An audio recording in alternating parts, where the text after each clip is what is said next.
Thanks for joining us. And if you're able to share your screen, we can let you take it away. Okay, let's give it a go. Entire screen. Oh, something happened here. Click on it. The screen first, yeah. Click on the screen here.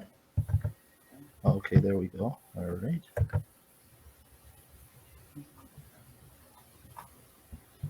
Okay.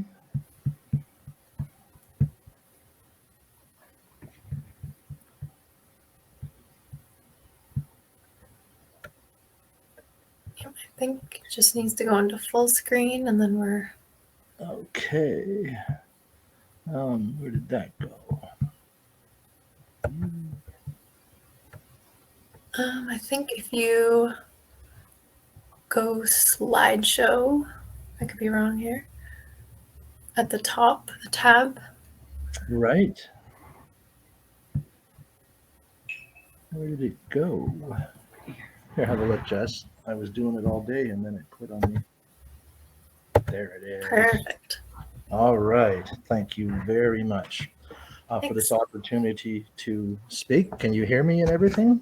Yep, we can hear you and see your PowerPoint. Thanks. Okay, very good. So I've been, as you mentioned, it's been about 35 years, and I'm really happy to be able to share this, my perspective and what I've learned over the years working in vegetation management on rights of ways, what we've learned, where we've been. And, a couple of things that we've learned is that wherever you do build a road, there probably is going to be invasive species like Phragmites and buckthorn. And depending on how we manage the vegetation on that right of way, we're either going to encourage these invasive species or we can keep them under control. So there's a lot of vegetation on roadsides. Roadsides represent a tremendous opportunity to assist with the recovery of insects and the birds that eat them. We know that we've lost 75% of insect populations, and roadsides are an excellent opportunity if we practice the proper stewardship of them to fight back against species loss and loss of biodiversity. For example, in the region that I work in, West Region, calculated that there are 17,600 acres of green space. So that's basically just on provincial highways in southwestern Ontario. And that's more than the area of asphalt and concrete.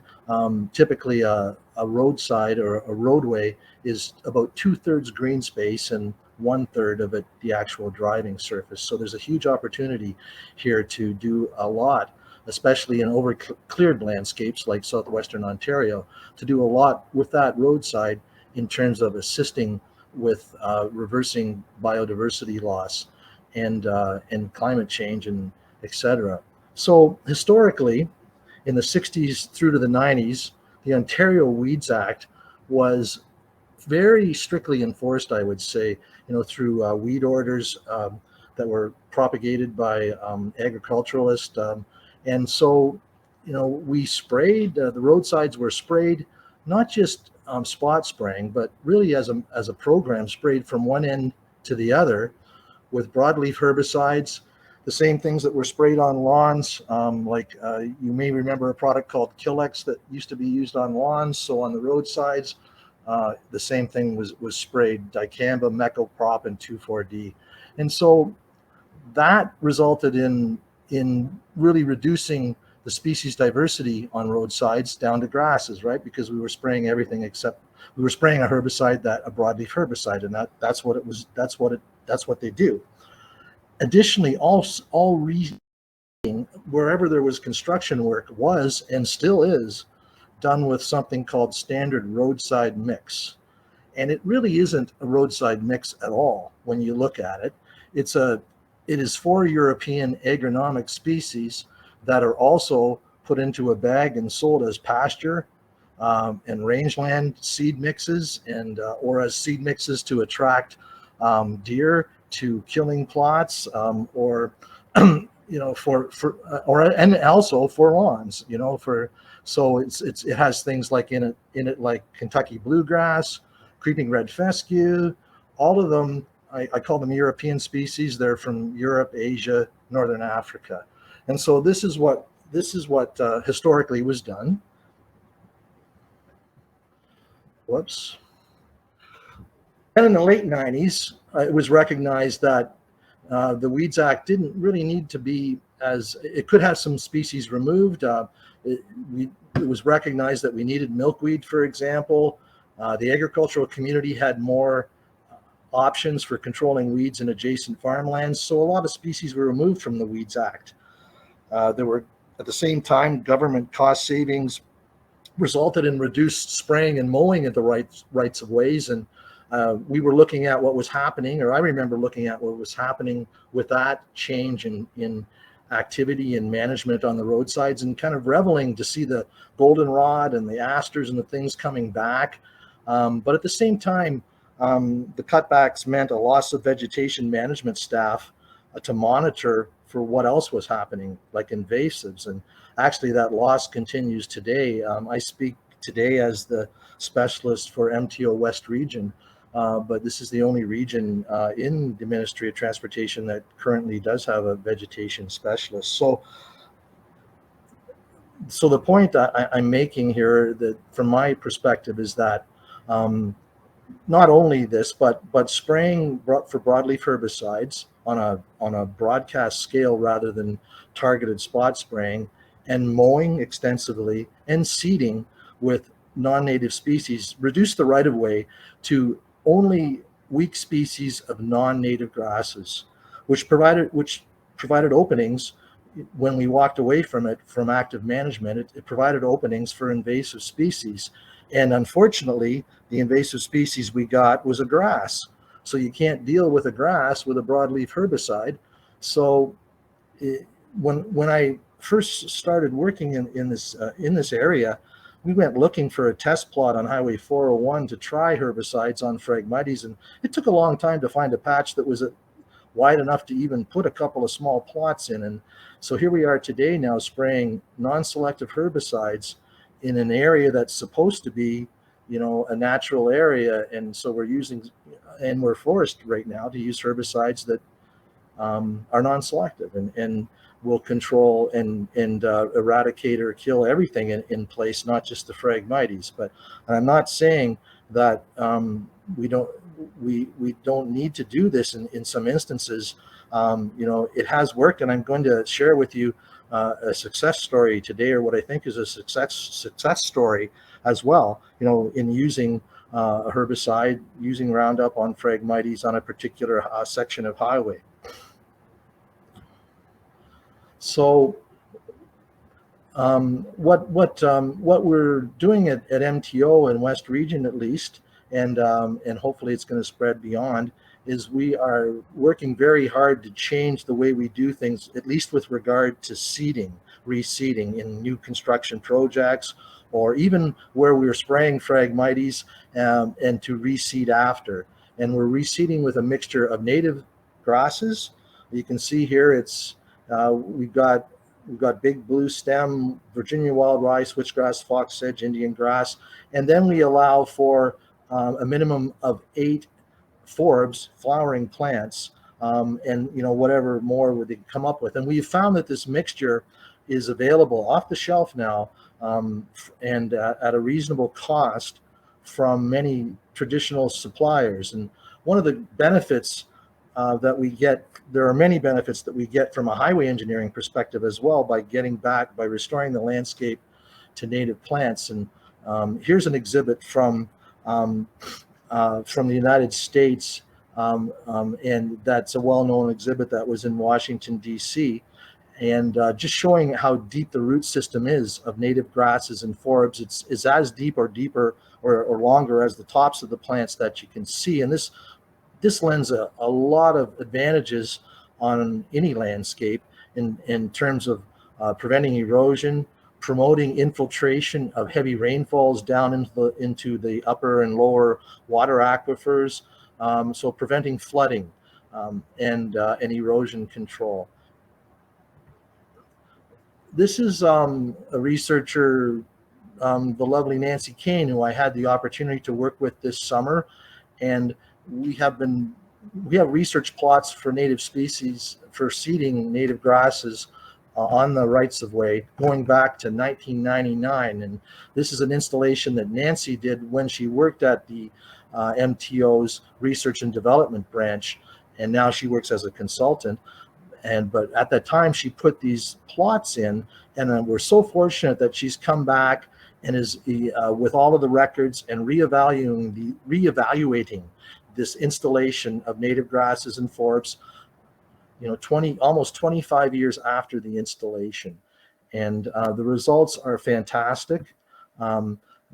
It's a roughly a 2-acre installation of treatments of seeding with native grasses, both by drill seeding and by the traditional hydro seeding methods. And although the entire 2 acres is surrounded by patches of Phragmites, the Phragmites have not been able to get a foothold into this seeding area.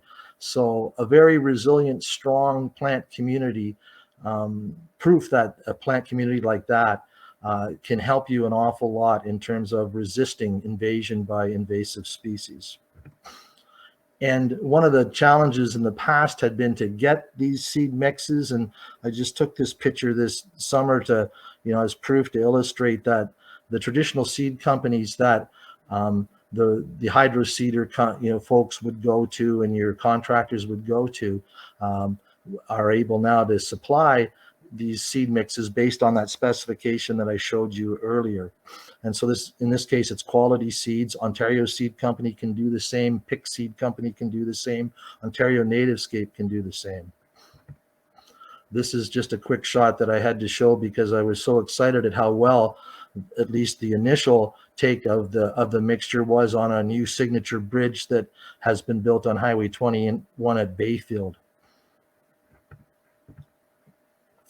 When you go to school in ecology or forestry or even economics, you're taught this reductive perspective of the world. And I think a lot of people may have heard of the research of Susan Simard, the groundbreaking research where she's showing that plants of different species are actually sharing resources in a community, and it's not all about competition. And in her work, she was concerned about spraying birch trees to make fir trees grow better, but the fir trees weren't growing better. And others have repeated this research, and this cooperation, this sharing of resources between plants, I'm absolutely certain is going on, in my view, between forbs and grasses in a natural landscape. In an unmolested landscape, for example, on a roadside or a meadow here in southwestern Ontario, you're going to have 30 or 40 species of grasses, sedges, flowering plants. And we have yet to even scratch the surface with unlocking the relationships that they have in helping each other together to form resilient communities. And this is something that we're focusing on in West Region at MTO with our native seeding and restoration projects and all of our activities, including reducing mowing, so these native plant communities can flourish. And this approach to the rights of way is also consistent with all of the road engineering objectives that you have, that you're looking for. And you have a resilient stand of plants that provides improved safety. And by that, I mean, it's quite tall and robust and thick. And I'm not showing you the slides here, but we have proof that it catches blowing snow. And so it reduces the amount of sanding and salting that you need to do from blowing snow in the winter. And of course, it's far superior at erosion control than the European species that we've been trying to put into place. It's a sustainable design, reduced maintenance cost, and that speaks to its ability to reduce the invasion of invasive species like Phragmites, and also woody species, which you can't have trees growing too close to the roadside for safety reasons. Improved visitor experience, environmental stewardship, and when proven success, road authorities all over the world, including North America, the U.S. Highway Administration, are doing this and have been doing it for years. The Texas DOT moved to native species 85 years ago, and you can search YouTube for videos that various DOTs have on this topic. So I wanted to share that with you. Now, the success story that I wanted to share with you is for about 10 years now, spraying of Phragmites on Highway 6 has been undertaken, Highway 6 on the Bruce Peninsula. And that's been going on, and not every year, but fairly consistently. And it was undertaken by Murray Purcell prior to me, because we didn't really have a big Phragmites program, and he had with some limited resources, and it was, he made the very wise decision to focus, in my view, on areas like the Bruce Peninsula, where it really hadn't gotten much of a foothold yet, but there were patches of it. And so over the 10 years, probably 7 or 8 times it's been treated. I don't know exactly the amount of times. And this summer, the area had not been surveyed for Phragmites and mapped for it for 3 years. And the prior mappings had been done by folks, I'm not sure if they really knew exactly what they're doing. So anyway, I went up there to monitor it, because I had put out work for spraying on the Bruce Peninsula, and there were patches mapped in the 3-year-old mapping of Phragmites, and I went up there to verify that, and among other tasks of a vegetation management specialist, and I went up and down all the way to Tobermory and back, and I found one Phragmites plant, one clinging to a post somewhere, and that was it. And so, that's the success story that I wanted to share with you, that if you do get at an invasive species early, when it's hasn't spread too far, you can, there's light at the end of the tunnel, and I wanted to share that with you now. So I know that that's the last of my slide presentations. I know that there'll probably be questions about where we're going in the future at MTO with spraying. And as far as I know, all of the indicators are that we are going to have a full program for this year to deal with invasive Phragmites on the rights of way throughout the network, throughout the provincial network. All of the information that I've seen so far indicates that's the case. So thank you again very much for the opportunity to speak today in Miigwech. Thank you very much, James. We really appreciate you presenting today. There are